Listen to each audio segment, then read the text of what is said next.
జగన్ నీకు 6 months 6 నెలల తర్వాత జగన్ మద్దతుదారులు ఎవరైనా సరే మీరు ఇప్పుడే కరెక్ట్ చేసుకోండి మీరు.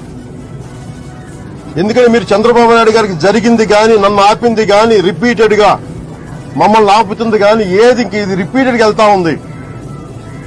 ఇంకా 6 నెలలు మీరు ఏం చేసినా మీకు గొడవే కావాలి, మాకు సివిల్ వారే కావాలి, యుద్ధ వాతావరణమే కావాలి అంటే మీకు యుద్ధమే కావాలంటే యుద్ధమే ఇస్తాం, మీకు యుద్ధమే ఇస్తాం. అలా కాదు మేము తప్పు కరెక్ట్ చేసుకుంటే కరెక్ట్ చేసుకోండి, ఖచ్చితంగా కరెక్ట్ చేసుకోండి. జగన్ ని నమ్ముకున్న వైసీపీ నాయకులందరూ కూడా ఒకసారి ఆలోచించుకోండి. మీరు ఆలోచించుకొని మీరు అతనికి మద్దతు ఇవ్వాలా, నిలబడాలా. రేపొద్దున భవిష్యత్తులో మీరు కూడా ఇదే ఆరోపణలు ఎదుర్కోవాల్సి వస్తుంది. మేము వదలం ఎవరిని, ఖచ్చితంగా ఏ ఒక్కరిని వదిలిపెట్టాం.